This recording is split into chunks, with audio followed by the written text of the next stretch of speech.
Okay. Happy Valentine's Day to all my family, friends, and blog followers. Originally, this live stream was going to be posted tomorrow, but I figured I have some time now and most of my notes ready, so I wanted to come back on here and talk about this.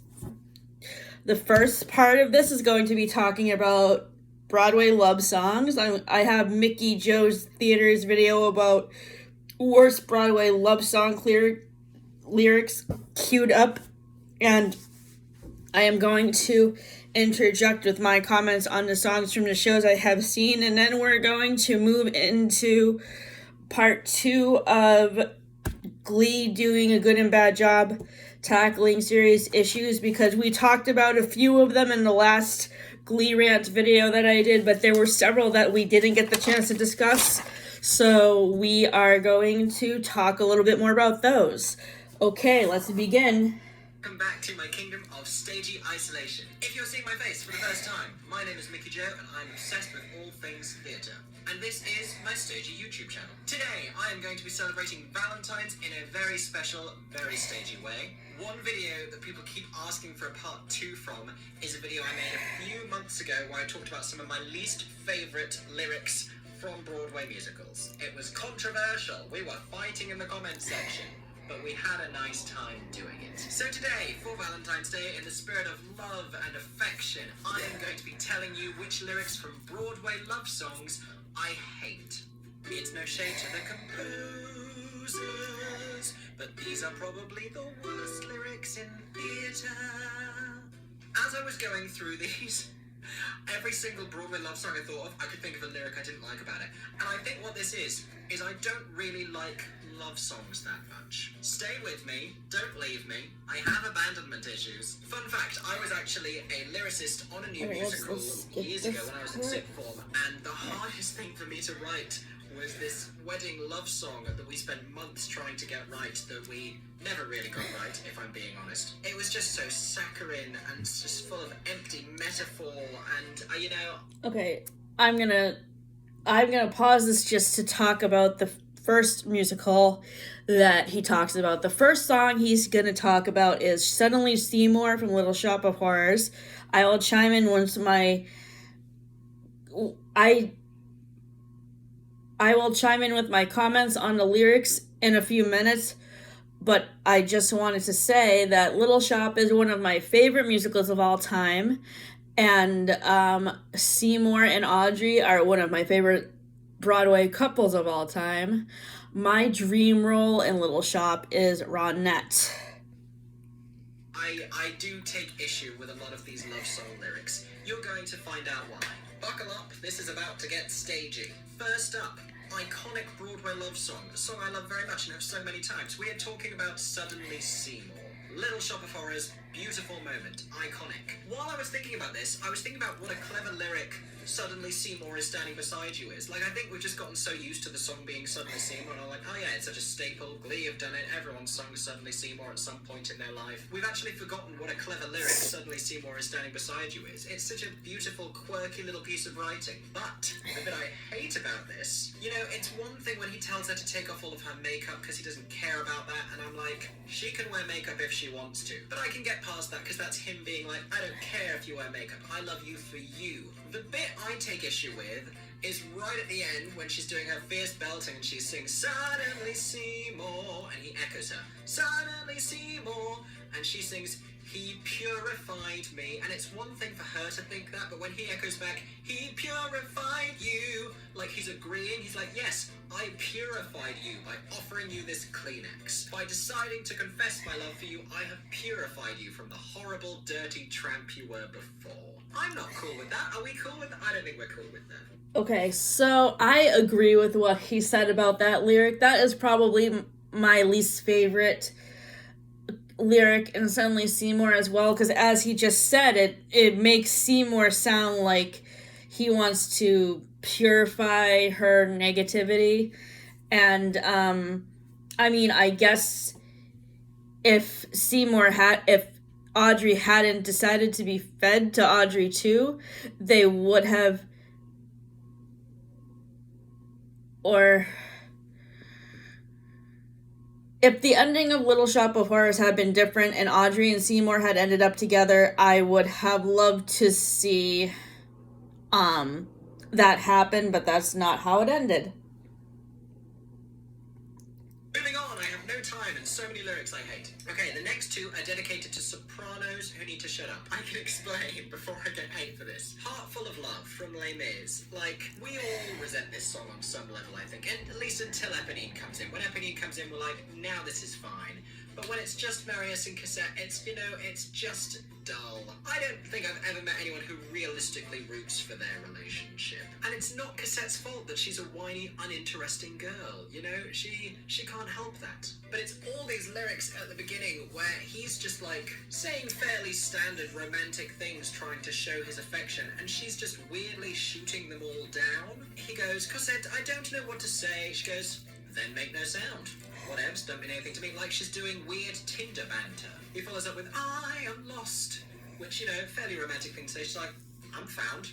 I don't know. And I know she means it in a romantic way, and just, it doesn't come across that way to me. It comes across as just snarky. Why is she snarky? Why so snarky, Cassette? And then I would just have to say that, so Heartful of Love is probably my third or fourth favorite song in Les Miserables after On My Own, I Dreamed a Dream, and Master of the House. And I really agree with what he said about this particular lyric. I just think that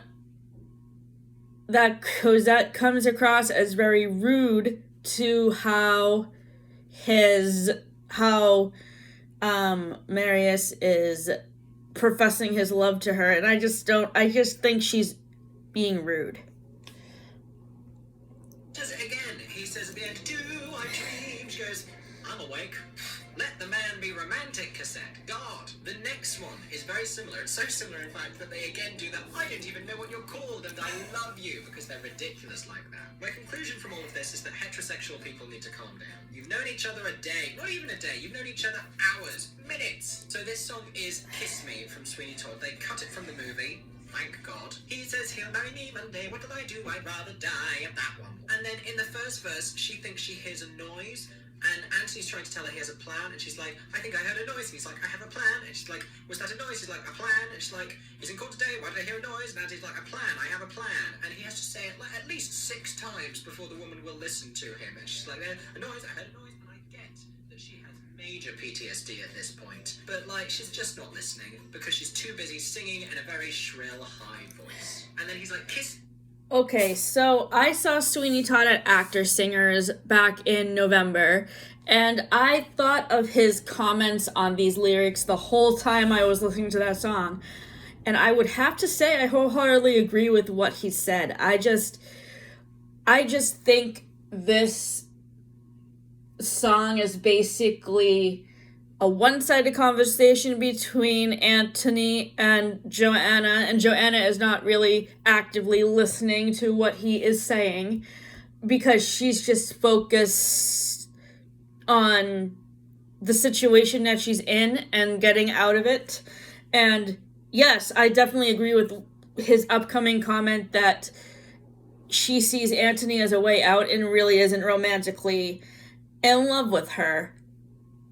In love with Anthony, who is basically the relationship is one-sided because Anthony is in love with Joanna and Joanna is not in love with him.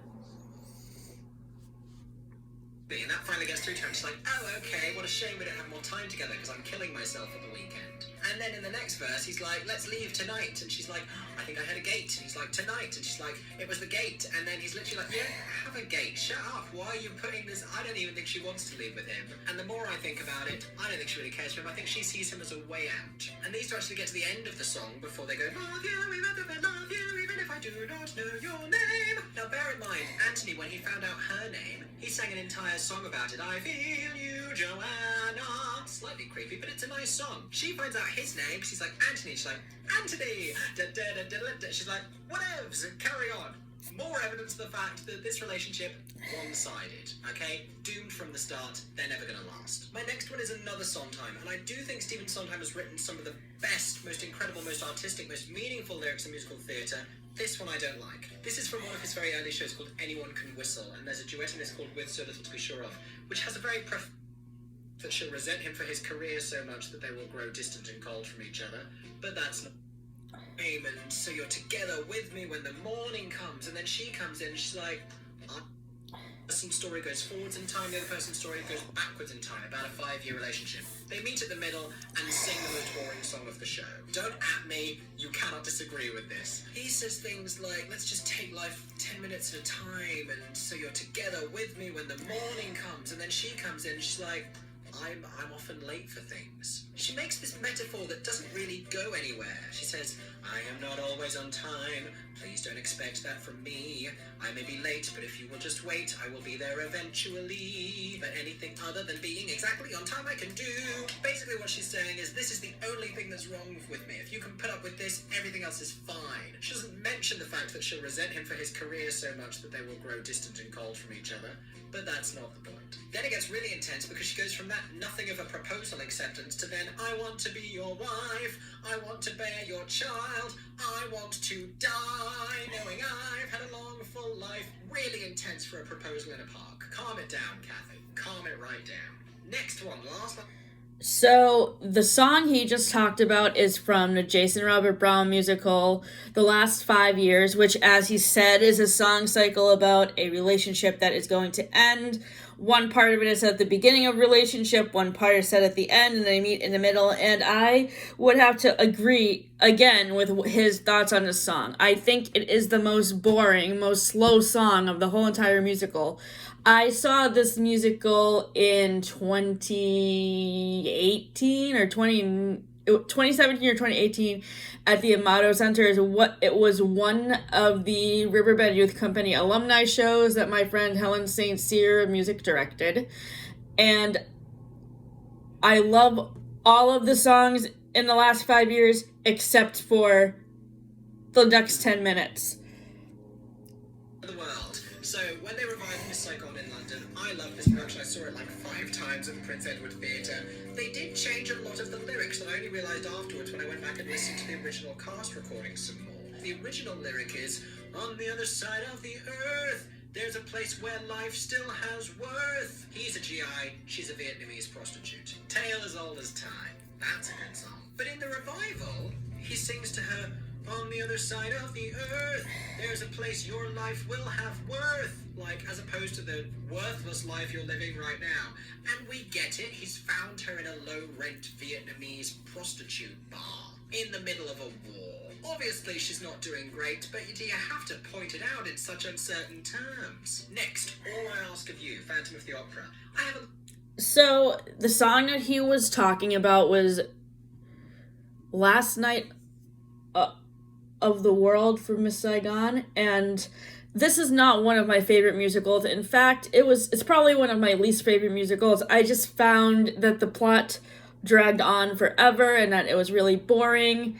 The song that he just talked about, I definitely agree with what he said about the lyrics, that it's just, I have a hard time commenting on the song because I saw the play so long ago and I don't really remember where it focuses into the plot. But yes, I don't like this song either.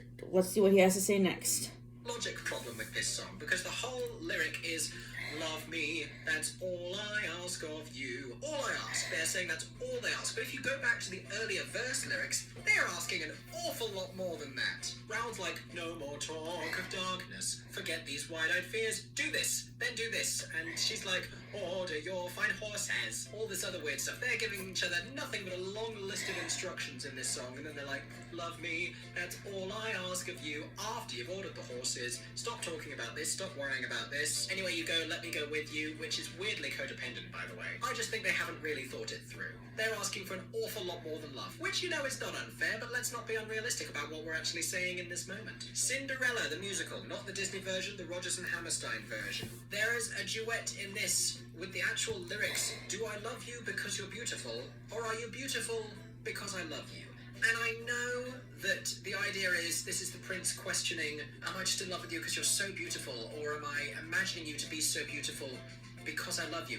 Neither of those are really particularly nice chivalrous questions, saying, do I just like you for your looks, or are you actually ugly, but I like you so much I don't mind? Is this okay? This isn't okay. Feel free to discuss this one in the comment section, because, you know, it's old-timey, and I know it was meant a different way. It just irks me. It just rubs me the wrong way. Okay, so this is how I feel about the lyrics in these two songs.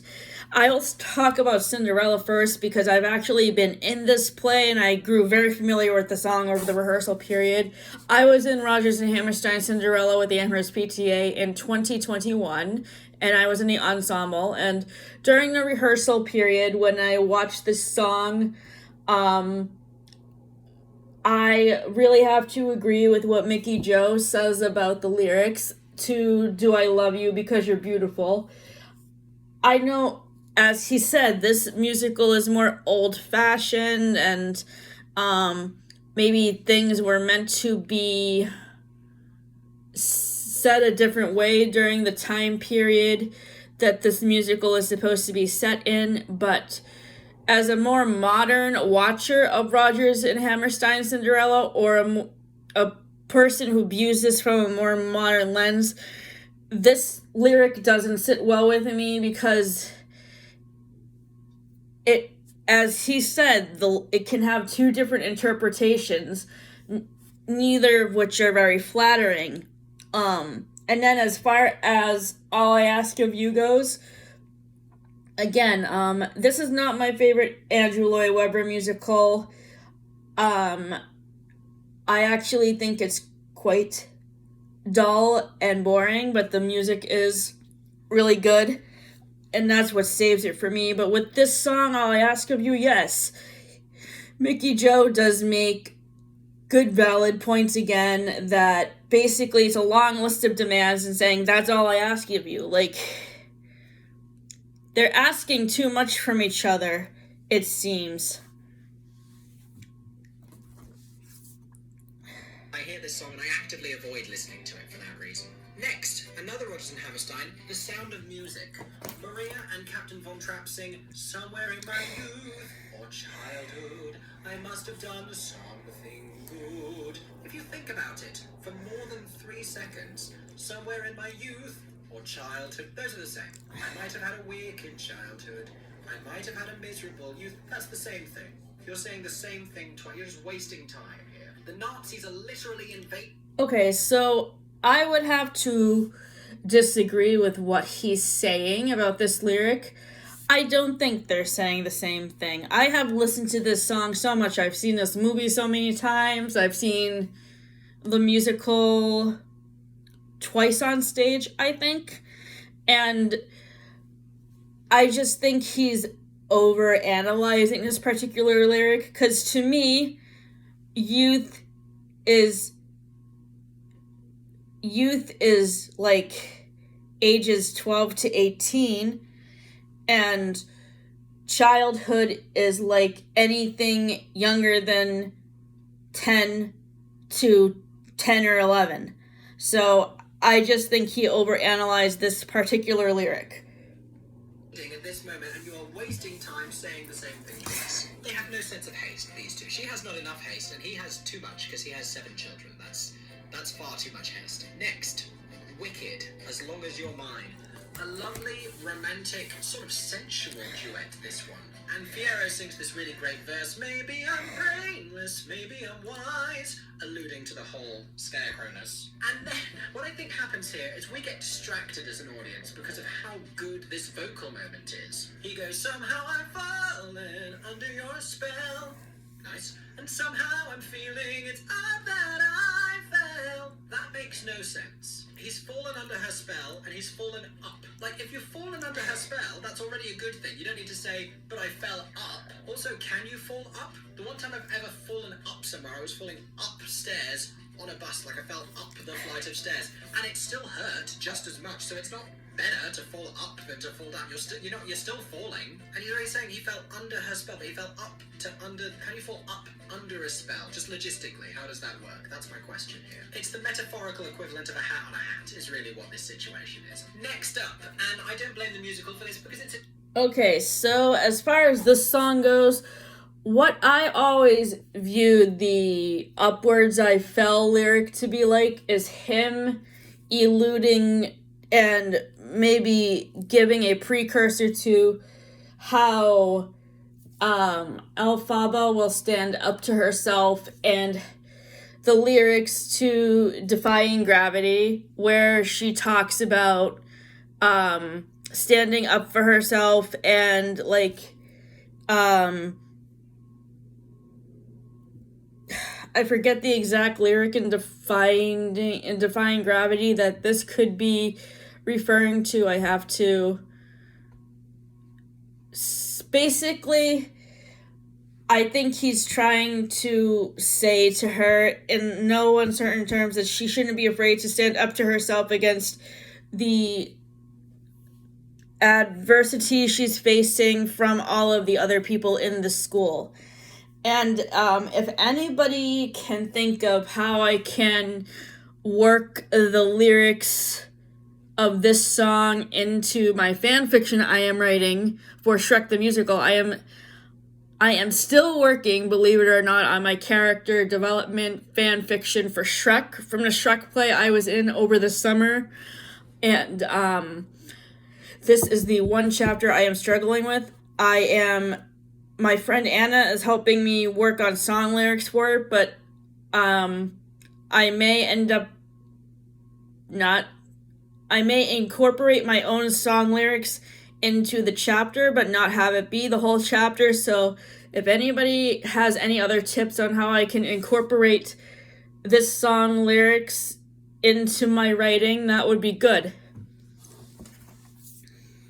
Jukebox musical, so they didn't write the lyrics. I'm talking about Who Wants to Live Forever in We Will Rock You. This is one of my favourite Queen songs of all time. It's a beautiful song.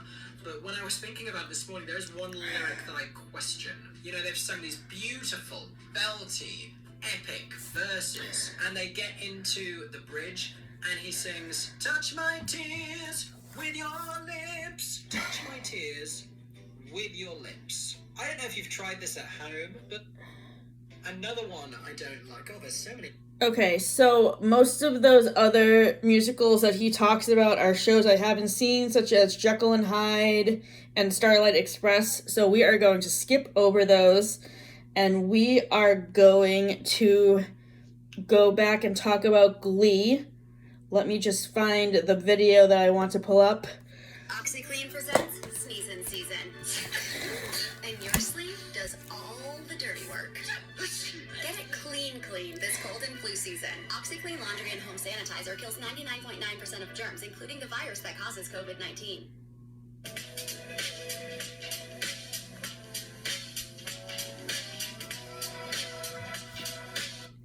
Sure to subscribe to our channel and ring the bell to get notified about our latest videos. You'll have the option to be notified. Number 10, Rumors. In the Rumors episode, the New Directions perform songs from the famous Fleetwood Mac album as they navigate the rumor mill at their school. The Muckraker motto? If I heard it, it's probably true or something. One of the many rumors that circulates through the Glee Club is that Sam is hooking up with Quinn and Kurt after he's spotted with them at a motel. It turns out that Sam and his family are actually homeless and living in that motel because his father is now unemployed. And Kurt and Quinn were just there helping. And the coach suffers, which ultimately results in one of the most powerful musical Number 9, Transitioning. When this character returned as Unique in season 6, it was a huge moment for the show. This was one of the first times that a visible transgender character was portrayed on a primetime network show. That feeling of relief I have now of finally being who I've always wanted to be. It's the best thing that's ever happened to me. I wish sometimes I wasn't going through it all alone. In the past, Glee hadn't shied away from addressing issues that Unique faced, like which bathroom she used at school. Later in the same episode, we also... So, I have seen very limited episodes in season 6, and I can't remember if I watched this one or not. But, based on the clip that I'm watching now, I really like the way they handled transgender issues, in Glee. And, I think that is excellent representation for people of that gender identity. I was just wondering, if you are transgender, how do you feel they did for a good or bad job with representation of transgender issues in Glee?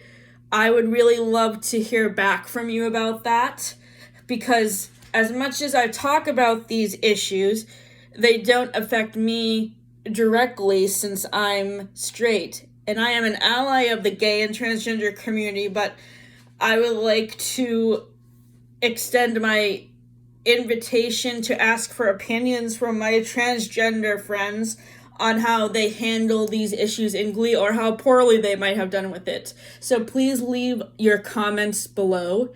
Thank you. See Sheldon, Beast, and the mistreatment the coach suffers, which ultimately results in one of the most powerful musical moments in the show. There's a light burning bright, showing me the way. But I know where I've been. Alongside an assembled choir of transgender people, Unique performs I Know Where I've Been for Coach Beast.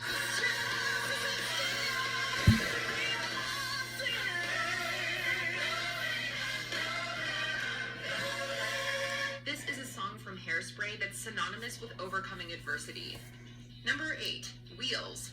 There's no denying that Glee's cast and characters could be considered diverse, for its time at least. Most notably, the show featured characters with disabilities, such as wheelchair users and those with genetic. This is set to the soundtrack of Blaine singing Cops. Number 5, Priggers. One of the biggest Number 5, Priggers. One of the biggest storylines are Not Alone. Number 6, Glease. Though we eventually come to love one of the most gut-wrenching episodes of the series, we see reformed tough guy Dave Karofsky dealing with the aftermath of being spotted with Kurt on Valentine's Day. I made your life a living hell for months. When the same thing happened to me, I couldn't even take it for a week. His teammates at his new school mock him by writing offensive words on his locker, resulting in him being ridiculed online. When he's unable to take the taunting anymore, Dave makes the decision to take his own life. The montage of this is set to the soundtrack. So in this episode, it's discussed how Karofsky deals with bullying at his school, and Kurt also deals with bullying because of his sexuality at the beginning of the series. So I think that this situation was really handled very well in Glee. I think that they did a good job. And, with this episode, On My Way, which is also centered around Rachel and Finn's wedding and Quinn getting into a car crash, I think that this whole situation of bullying is very powerful, and I cannot watch the scene when I can't say his name properly, sorry, Karofsky tries to commit suicide. That just hits me every single time I have watched that episode. And that's really, really hard for me to watch.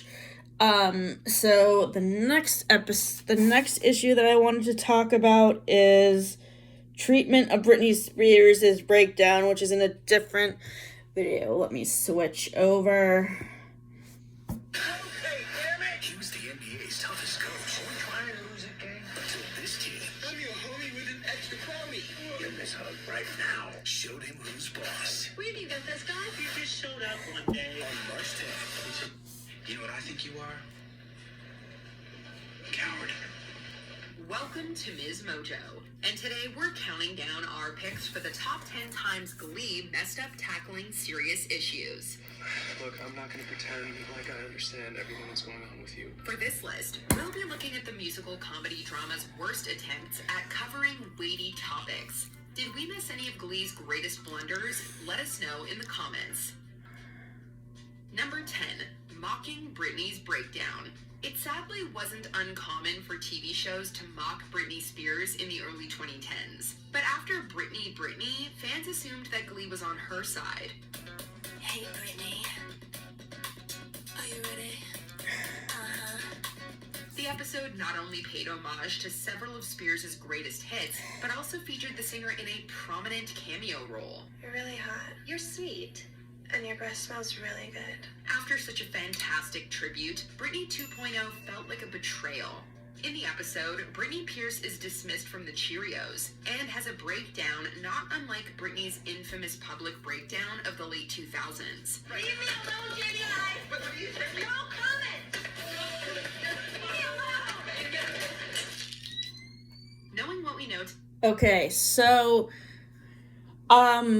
I would have to agree with what Miss Mojo says about how this episode handled Britney Spears' breakdown. This is probably my least favorite episode of Glee because I thought it was pretty insulting towards Britney Spears and what she was going through. And yes, it was a huge letdown after the first Britney Spears tribute episode, Britney, which was a very good way to tribute all of the Britney Spears music that I love. So, if Glee were to be remade and they were to do another episode similar to Britney Spears, I'm not sure actually the best way for them to handle that whole issue because, I mean, Britney Spears is still going through a lot of issues even today, so I'm not really sure how Glee would approach that if they were to reboot the series or do a spin-off series. And I also wonder if people have heard about the new Britney Spears jukebox musical that is in New York City called Once Upon a One More Time. That is a top musical that I want to see, and sometimes I wonder if based on how Heather Morris is such a good dancer, I wonder if she was asked to be a part of that musical, because if she is, I think that would be amazing. I don't know if she is in that or not, but if she is, that would be cool, because I would love to meet her. About Britney's personal life, the whole thing just comes across as distasteful and inappropriate. Number 9, teen pregnancy.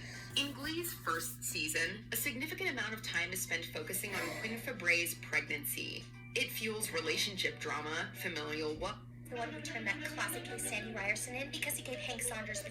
You may think you remember Glee well, but do you remember how Will Schuester became the club's coach? I'd like to take over Glee Club. You want to captain the Titanic too? I think I can make it great again. In the pilot episode of the series, Sandy Ryerson is fired for inappropriately touching students.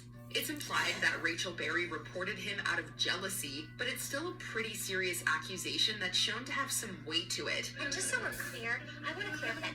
So I wanted to talk about this for a second because I think I talked in my last 50-minute Glee rant video about how there were times when there were inappropriate relationships with students and teachers in Glee, like with Rachel's crush on Mr. Schuester and other things. But yes, I actually remember this part of the pilot episode quite well, when Sandy Ryerson was fired and Mr. Shu takes over for him. Now, I just couldn't believe the fact that they still kept this character as a character in the show after he was accused of touching students inappropriately.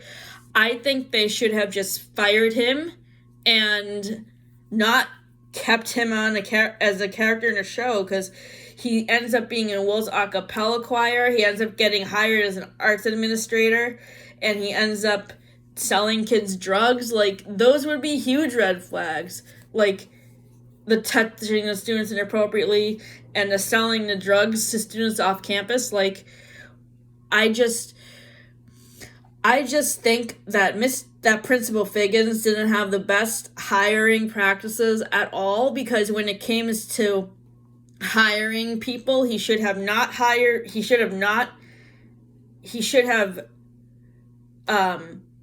he should have not rehired Sue Sylvester after she drugged him and slept with him. He should have not hired Mr. Schuster's wife to be the nurse when she wasn't qualified, and Sue should have not approached Sandy Ryerson about the arts administrator position when she knew that he was fired for touching students inappropriately. Like, it was just wrong on so many levels that she did that.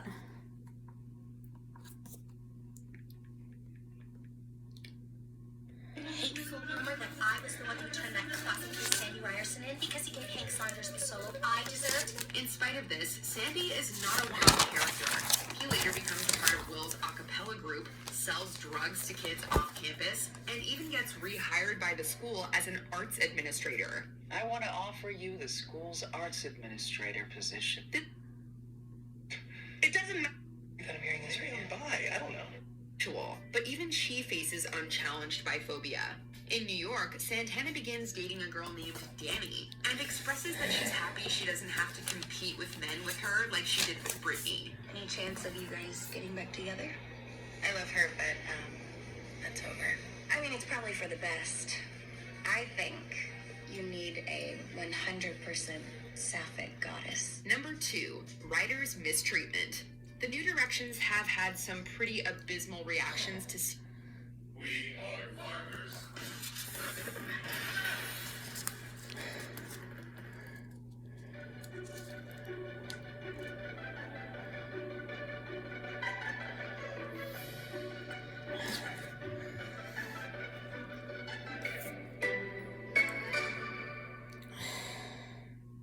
Sure to subscribe to our channel and ring the bell to get notified about our latest videos. You'll have the option to be notified for occasional videos or all of them. If you're on your phone, make sure you go into Something like that happened to you and feel like nobody understands. Even though Lights Out is one of the show's lowest rated episodes, it's undeniably powerful in its message, as these two Glee Club members realize they're not alone. Number 6, Glee. Though we eventually come to love Kitty Wilde, she definitely starts off on the wrong foot. Afraid of you! Number 2, Choke. Coach Beast often comes off as tough and no-nonsense, but this episode shows a more vulnerable side.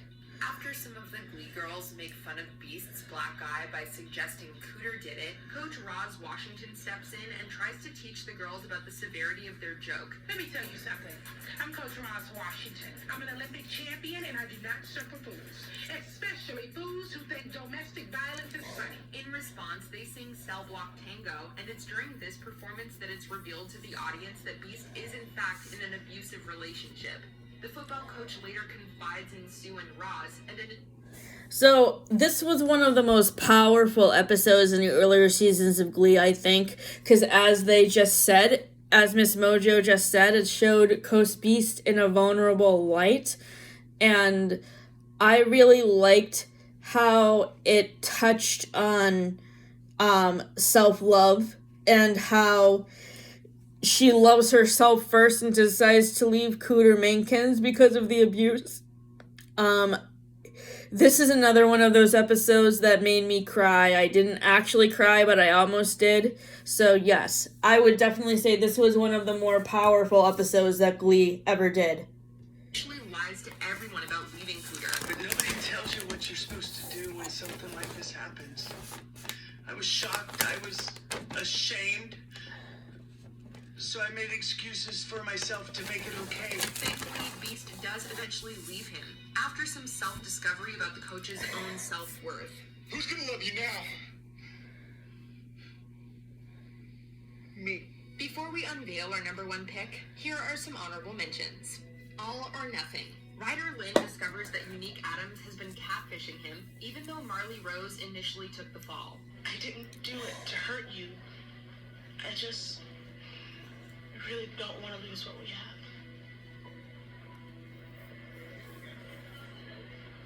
We don't have anything. Grilled Cheeses. Will Schuster, Sue Sylvester, and Principal Figgins discuss religion and spirituality in public schools. I don't understand what the big deal is. Well, the big deal is that this is a public school, and there's this little thing called separation of church and state, which happens to be the pillar of a functioning civil society. Tested, Artie Abrams discusses his sexual health with his friends. Yeah, the doctor called me and said I tested positive. How is that possible? I don't know how. Well, do you wear condoms? No. Well, that would be how. Born This Way, Emma Pillsbury starts treatment for her OCD. This is how I am.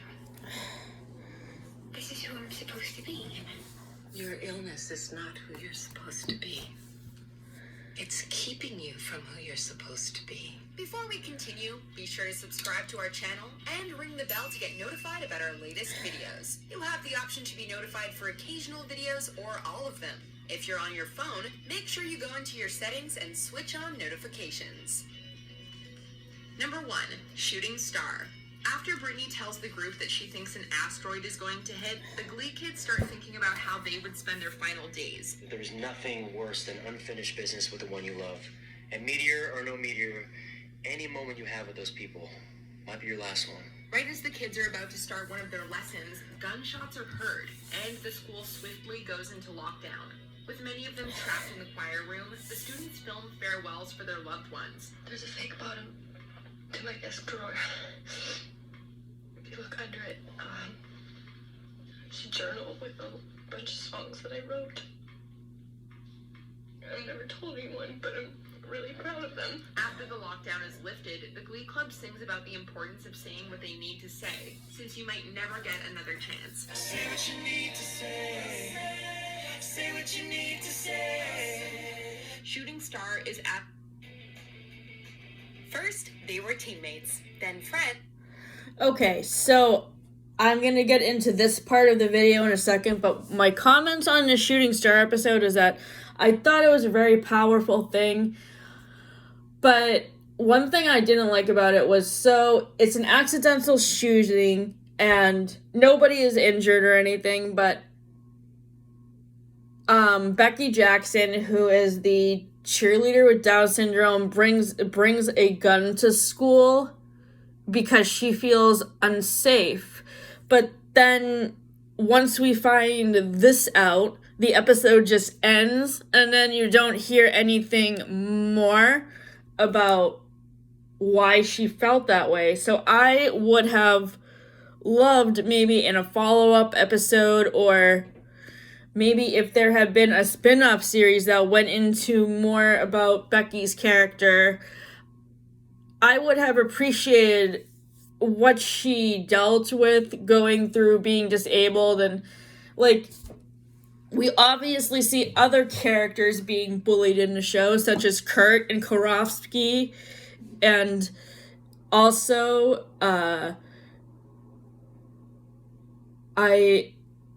I don't remember, but I think there were other characters that were bullied too, and, like, it would have been nice to see if there was any cause for Becky to feel unsafe that would need her to bring a gun to school. Did she witness other people being bullied and feel threatened? Nobody knows, because the writers of Glee did not go into the reason why she felt unsafe. So that's something I really wish they had done with that particular episode. But I guess you can only do so much in a half-hour episode. Now, in honor of Valentine's Day, I wanted to extend the length of this video to talk about my favorite moments in Glee between Rachel and Finn, Brittany and Santana, and Blaine and Kurt. So we'll start with Rachel and Finn. And then one of TV's ultimate couples. Welcome to Ms. Mojo, and today we're counting down our picks for the top 10 Rachel and Finn moments on Glee. Let's face it, I got high school hero, life zero written all over me. Except for one thing. You. Before we begin, we publish new content every day, so be sure to subscribe to our channel and ring the bell to get notified about our latest videos. For this list, we're looking at some of the best moments from this musical couple.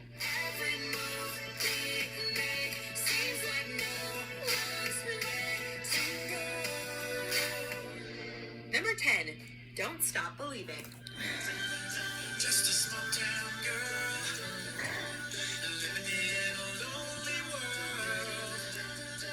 She took the midnight train going anywhere.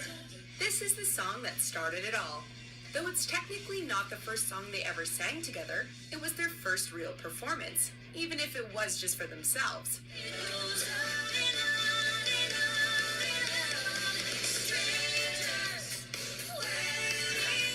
After struggling to really come together as a team, Finn commits to the club and takes charge, leading the Glee Club to the song that would go on to become their anthem. This first performance solidified Finn and Rachel as the united leaders of the club and set the tone for their relationship.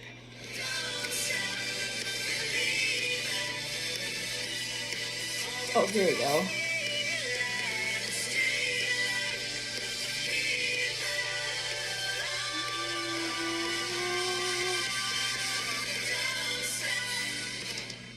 Number 9, When He Let Her Go.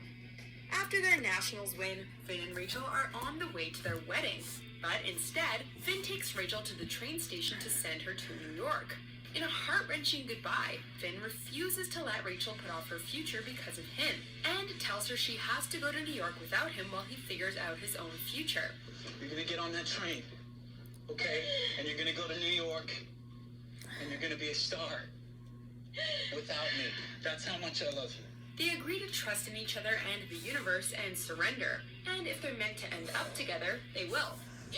But we're gonna sit here and we're just gonna let go. Okay, and let the universe do its thing, and if we're meant to be together, then we're gonna be together.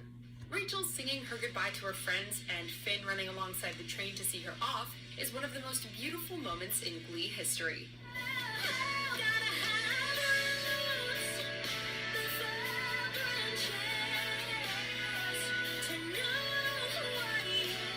Number 8, Finn proposes to Rachel. Speaking of Finn and Rachel getting married, was there really any doubt that Rachel would say yes to Finn's proposal? After helping Mr. Shue propose to Ms. Pillsbury in that completely over-the-top Glee way we love so much, Finn takes a more understated approach, which is just as magical. I have something to talk to you about, but I want you to promise me that you won't say a word until I'm done. He brings Rachel to the auditorium and proposes to her in the spot where they had their first kiss.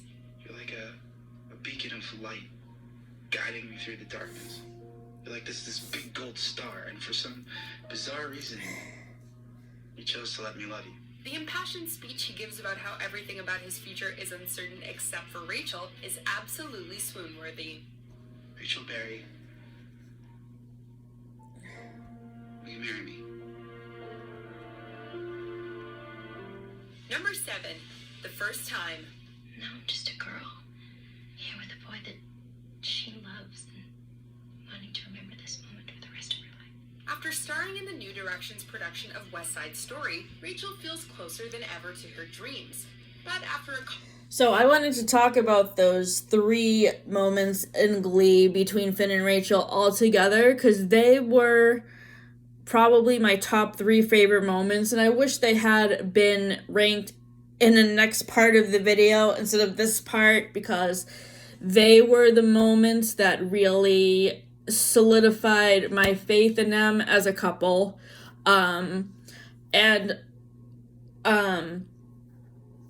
As you all know, I recently moved from New Hampshire to Maine, and I feel like, especially with the scene where Finn is saying goodbye to Rachel, I can sort of relate, because, like, Matt and I had to say goodbye to all of our friends in Nashua last week, and that was really hard for us to do. And now we're in a new place, and we're gonna be meeting new people, and we are excited, but we also miss our friends in Nashua and can't wait for everybody to come visit us and see our new place. So, I'm going to talk about a few more Glee moments with Finn and Rachel, and then we'll move on to Brittany and Santana. college recruiter tells Finn his football career is over, he's feeling discouraged about his future. We'll figure it out together. You're special. You know how I know that? Because I'm going to give you something that no one else has ever Rachel tells him he's simply outgrown his dreams, reminding him how special he is, and the two finally make love for the first time. This moment isn't just the payoff of a long-awaited moment between these two characters, but a reminder that no matter what, they always believe in each other.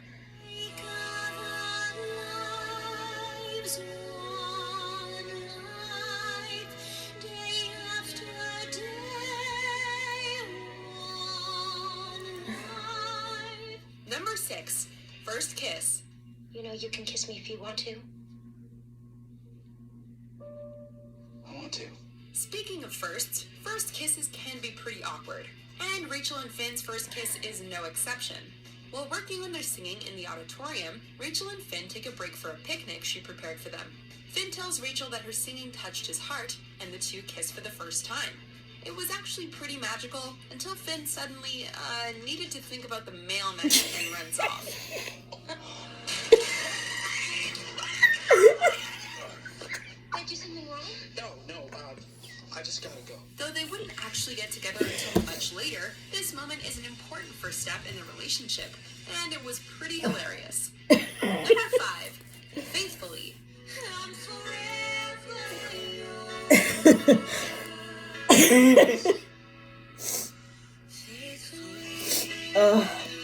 New Direction's journey to This particular video is hard for me to watch because Corey Monteith died in 2013 of a drug overdose, and it is especially hard to rewatch all these moments with him and Rachel, because at the time, Corey Monteith and Leah Michelle were dating. So yeah, this video is really hard to watch.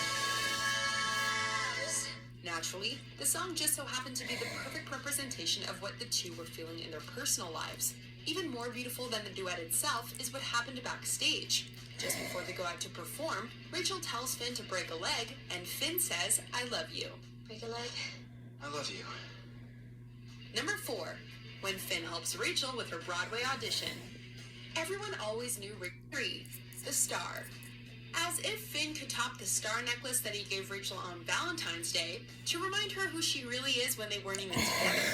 Because let's face it, Rachel, you're better than everyone in this school.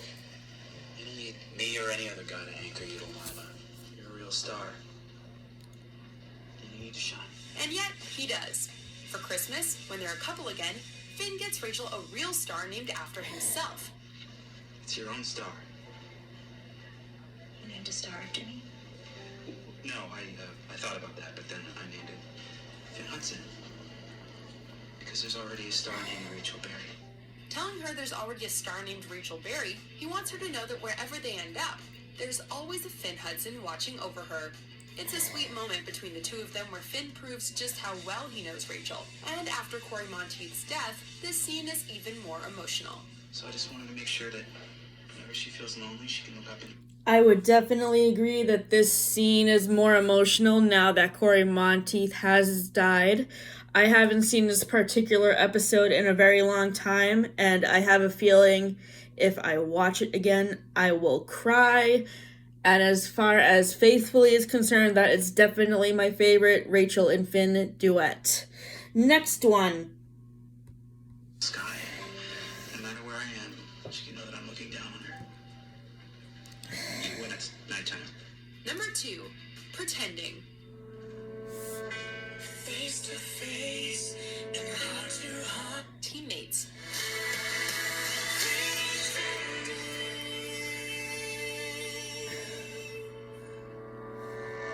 Even though it lost them nationals, it led to them getting back together and being even stronger for their final year in Glee. Alright. Before we unveil... Let's move on to Brittany and Santana now, because I think we've talked enough about Finn and Rachel. Where is it? I thought I just saw it.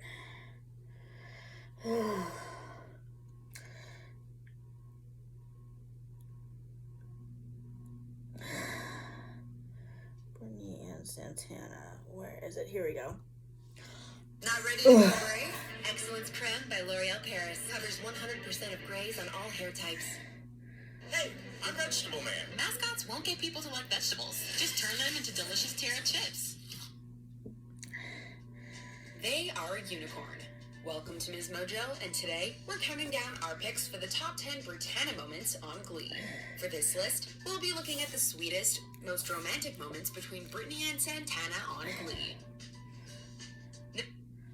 I just wanted to point out that watching this video is hard for me to do too, because as you all know, Naya Rivera, who plays Santana Lopez on Glee, passed away 3 years ago, so she is another star from Glee who is greatly missed, and I really thought her and Brittany made a cute couple. I have seen many of the earlier episodes before the original cast graduated, and I always thought they were cute. And spoiler alert, they get married at the end of season 6, which makes me happy, and so do Blaine and Kurt. So let's begin. Number 10, Lebanese. Mr. Shu asks the Glee Club to not only accept their insecurities, but embrace them. So the Glee Club wear t-shirts displaying those insecurities for all to see. So Brittany makes Santana one that says Lebanese, which is clearly Brittany-ese for lesbian. I made a different one for you. I'm Hispanic. Wait, was that supposed to be lesbian? Yeah, isn't that what it says? At first, Santana is still not ready to admit to her Glee family that she's gay, even dating Karofsky has a beard. Have you ever heard of the term beards? It's when a gay man and woman date each other to hide the fact that they're gay. Like the Roosevelts. She freaks out and yells at Brittany, but she eventually does wear the shirt, but still excludes herself from the empowering performance. The purpose of the assignment is to show that the Glee family doesn't love each other in spite of these insecurities, but because of them. And Brittany's gesture proves that she loved Santana even before Santana loved herself. Number 9, becoming official. It's hard to think that there was a time before Santana and Brittany were the adorable couple we know them as today, but it actually took them quite a while to really define their relationship. Second of all, I'm not making out with you because I'm in love with you and want to sing about making lady babies. I'm only here because Puck's been in the slammer for about 12 hours now, and I'm like a lizard. I need something warm beneath me or I can't digest my food. The moment that Santana and Brittany become official over a meal of shrimp and breadsticks is totally swoon-worthy. I want to talk about, that thing that we never talk about. What, the Sour Patch Kids are just gummy bears that turn to drugs? Are we dating? Or what? Wait, isn't this a date? Santana is confused about the state of their relationship, but Brittany assures her that they're for real. Santana had spent a lot of time before this trying to deny her feelings for Brittany. So this moment where she so freely and openly exposes what she really wants out of their relationship is beautiful. Even if she's not ready for the whole world to know just yet. But in the meantime, I do have one more wish. I wish you'd hold my hand.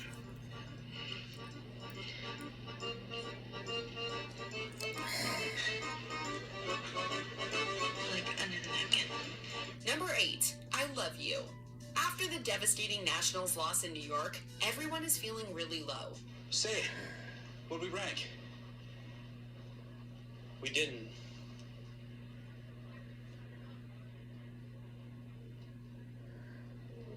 I'm so sorry, you guys. Santana nearly kills Rachel and Finn after their show-stopping kiss. Even before they're officially together, Brittany's still the only one that can break through that icy exterior Santana puts on.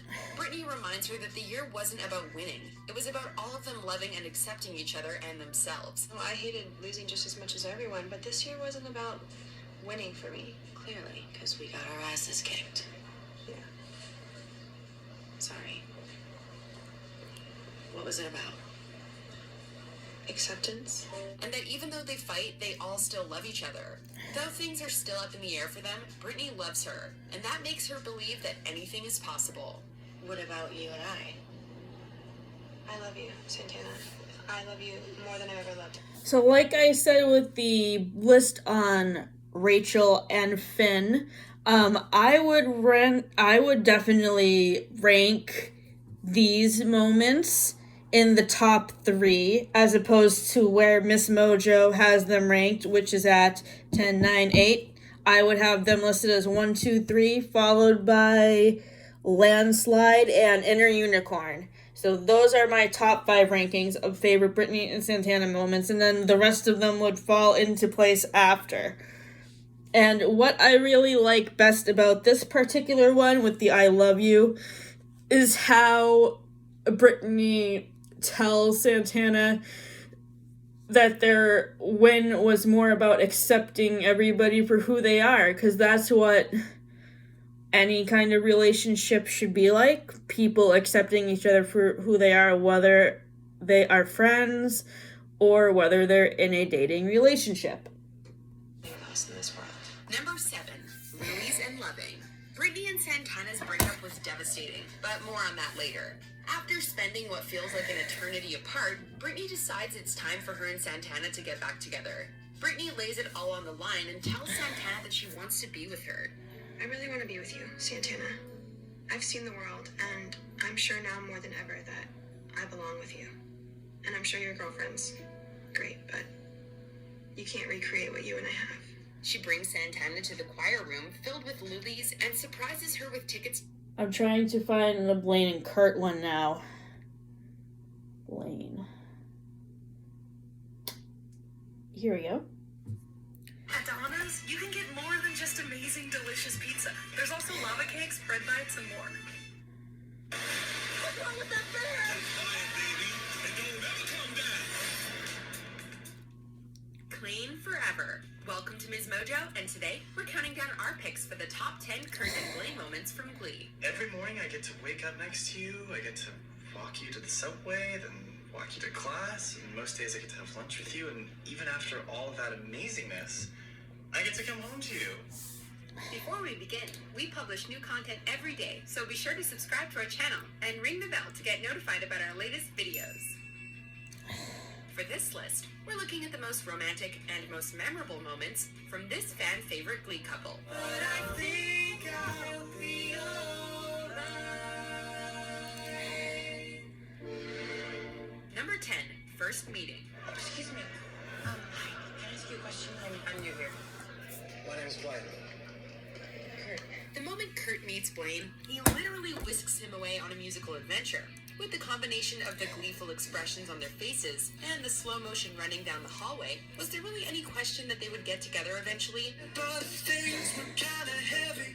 You brought me to life now every February. You'll be my Valentine. Well, if there was, Blaine's performance of Teenage Dream, that he basically sings directly to Kurt, answers that question.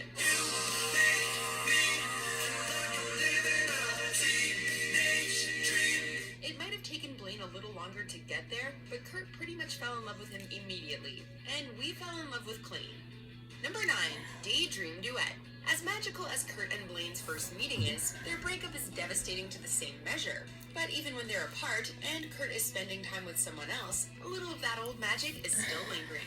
While watching Moulin Rouge, Kurt can't help but daydream about singing a duet of Come What May with Blaine. Never knew I could feel like this. Like I've never seen the sky before. Though they're broken up at this point, this extravagant fantasy duet gives some hope that they will eventually reunite, and Clean will live to sing another day. Number 8, Thanksgiving Call. Speaking of Kurt and Blaine's breakup, we can't really blame Kurt for still being mad at Blaine for cheating on him, even after all of his apologies. Kurt, I just want you to know that no matter... Just let me talk for a second. Look, you've said you're sorry a million times. We were just as devastated as Kurt was to hear the news, but in spite of the lingering hurt feelings, Kurt still calls Blaine on Thanksgiving to wish him good luck during sectionals. I believe you. And I'm trying to forgive you, but I'm just not there yet. It's a very sweet moment between the two of them, where they have a mature conversation about their future and make plans for Christmas. Even when they're not together, Kurt and Blaine never stop caring about each other. It's Thanksgiving and it's sectionals and I miss you like crazy. And I can't stand not talking to you even though I'm mad at you. Number 7, their elevator kiss. Apparently, Sue took Kurt and Blaine's broken engagement harder than anyone. When it looks like this breakup might be for good, Sue takes drastic measures by trapping them in an elevator using a saw-like marionette to intimidate them until they kiss and make up. You and Blaine must kiss. If you kiss each other, you will be allowed to leave this room. That's ridiculous. It's easy. That's all I gotta do? Kurt and Blaine fight the urge for as long as they can, but eventually... Okay, I don't know if I have seen this episode or not yet, but for those of you who have, do you get the same vibes that I do, that the Sue marionette is kind of like Screenslaver from The Incredibles 2, or am I alone in that? If you have seen this episode of Glee, or maybe if Chris Colfer and Darren Criss are watching this, I don't know if they are, but in case they might be, do you get the vibe that this is sort of similar to Screenslaver from The Incredibles 2? Because that's how I feel. But as far as the other things, the first meeting and the Thanksgiving phone call, what was the other one that just passed by? Let me look. And the reason why, the main reason why I like, why I have picked the first meeting as my top Blaine and Kurt moment from Glee is because it's the first time they're introduced to each other, and I really think that Teenage Dream was a good song for Glee to pick to really represent a couple first coming together. And I just love that whole episode when Kurt and Blaine first meet each other. I think it's a great episode. That they will kiss to get out of the hot and steamy elevator, but agree that it doesn't mean anything. The only reason that we're doing this is because it's the only way that Sue's gonna let us out. Because Sue is forcing us. Forcing us. However, when they do finally kiss, it's clear that there was some emotion behind it. Number 6, promise ring. I know that our relationship has reached a new level this year. If that's an engagement ring, my answer is yes. Courage is still in the box. How did this scene not make it into the final cut of the episode? The creators of Glee finally shared this adorable deleted scene where Blaine gives Kurt a promise ring. It's a promise ring. I made it out of gum wrappers, juicy fruit. Please, my favorite. But it's not just any promise ring. He handmade it himself with wrappers from Kurt's favorite gum and even put a little bow tie on it. Anybody can go out and buy a promise ring, but Blaine shows Kurt just how well he knows him and all the things he loves about him by making this one-of-a-kind ring. But what are you promising? To always love you. To defend you, even if I know you're wrong. To surprise you. To always pick up your phone call, no matter what I'm doing. Number 5, their first time. This moment was a long time coming for Kurt and Blaine. So I haven't seen the Extraordinary Merry Christmas episode in a very long time, but as I said in my comments on the same scene that was with Rachel and Finn, the reason why I picked this scene was because it's just so cute, and I think it represents the relationship between Kurt and Blaine very well at that time period in the show. Yes, that is definitely one of my favorite memories of Kurt and Blaine. There are a few times throughout the episode, appropriately titled The First Time, that Kurt and Blaine discuss sleeping together, but it never seems to be the right time. Stop it! Listen, I know you wanted to do it in the field of lilacs with Sting playing in the background and all that, but who cares? It's all about us, Right, it's about us, which is why I don't want to do it. I'm not. You spent half of dancing with another guy. But after Blaine stars in the New Directions production of West Side Story, they're filling the play's themes of young love and loss of innocence. They give in to their desires and spend the night together for the first time. It's a beautiful moment for them that feels well-deserved. Number 4, I love yous. Many times in teen drama shows like this, a character telling another they love them is made to be such a big, over-dramatic gesture. Not that there's anything wrong with that necessarily, but for Kurt and Blaine, this milestone is intimately understated, making it even more beautiful. I love you. After the New Directions Nationals performance, Kurt is filling Blaine in about the Rachel and Finn onstage kissing disaster, and Blaine just looks up at him adoringly and lets it slip out that he loves him, and Kurt says he loves him back. Love you too. Number 3, proposal. And I just feel so lucky that I found you so soon in this lifetime. Because all I want to do, all I've ever wanted to do, is spend my life loving you. There have been many grand proposals within the Glee family, but Blaine's proposal to Kurt is arguably the most spectacular. Blaine takes full advantage of the Glee Club's Beatles assignment and surprises Kurt with an elaborate musical proposal in the spot where they first met. All you need is love. Love is all you need. He rounds up past and present New Directions members to help him, but he doesn't stop there. To show Kurt the true unifying power of their love, he brings together all of... So, I haven't seen this episode of Glee in a long time either, but I think it's definitely one of my top 5 favorite episodes with Blaine and Kurt, because it shows just how far their relationship has come since the beginning of the show, and I was really happy when they finally proposed and got engaged, because I just was waiting so long for it, and I haven't even seen the episode with the double wedding yet, because I haven't watched the series all the way up to the end, but I'm hoping to watch it very soon, because I really want to see it now more than ever, because I have not seen it yet. the competing Glee clubs to serenade him with none other than All You Need Is Love.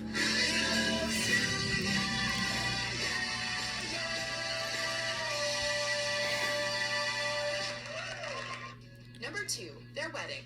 This magical, clean moment is brought to you courtesy of Brittany and Santana.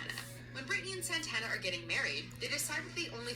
Okay, so I think I've talked about everything I need to talk about. This video has gone on for an hour and 11 minutes. So thank you for tuning in, and I hope everybody has a great Valentine's Day and a great weekend, and I will be back at the end of next week with another movie review live stream. Have a great night.